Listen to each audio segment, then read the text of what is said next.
आप देख रहे हैं न्यूज एक्सपोज मुरैना। मुरैना में भारी बारिश ने किसानों को किया बेहाल।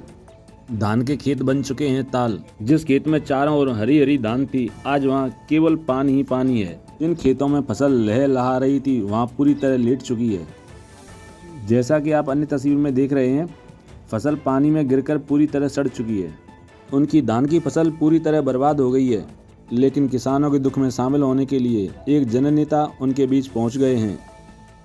ये पूरे इलाके में जो स्थिति है, आप इधर देखिए सड़क की तरफ, यहाँ पे भी इसी प्रकार से पानी भरा हुआ है और ये खेत धान के डूब चुके हैं। 2 नवंबर रविवार के दिन भाजपा नेता पूर्व विधायक राकेश मावई ने अपने विधानसभा क्षेत्र का किया तूफानी दौरा। कई दर्जन गांवों में भारी बारिश के कारण किसान की धान की फसल का 80 से 100% तक नुकसान हुआ है। मावई ने व्यक्तिगत रूप से जरारा, चुरैला, बरेंडा, लवनपुरा, बित्तौली, गिरगौनी, खेरा, मदन बसई, लोलिकपुर और रिठौरा सहित लगभग 30 से अधिक गाँवों में जाकर नुकसान का जायजा लिया। इस दुख की घड़ी में उन्होंने किसानों को ढांढस बंधाया और उन्हें हमेशा उनके साथ खड़े रहने का आश्वासन भी दिया। किसानों की बात शासन तक पहुंचाने का वादा किया और उन्होंने कहा शासन से 80 से 100% तक भुगतान करवाने का प्रयास किया जाएगा। और पटवारी कहते हैं कोई नुकसान नहीं हुआ है। पटवारी इसलिए कहते हैं कि पटवारी की जेब से पैसा नहीं जा रहा। सरकार पैसा देगी किसानों के मुआवजे के लिए। सरकार किसान के साथ खड़ी है।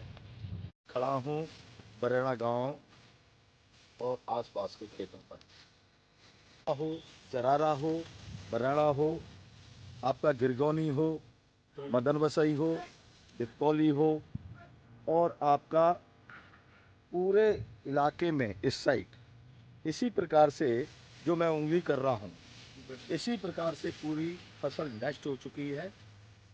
जैसा कि यहाँ के पटवारी और आरआई को शायद फसल नष्ट हुई दिखी नहीं है, इसलिए मुझे आना पड़ा प्रशासन को दिखाने के लिए कि किस कदर से नुकसान है किसानों का।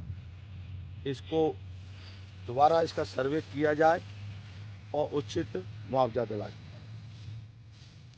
आपके गांव में जो फसल खराब हुई है बारिश की वजह से, उसका सर्वे करने के लिए शासन की तरफ से कोई एसडीएम पटवारी कोई आया है? तहसीलदार कोई भी नहीं आया अभी तक।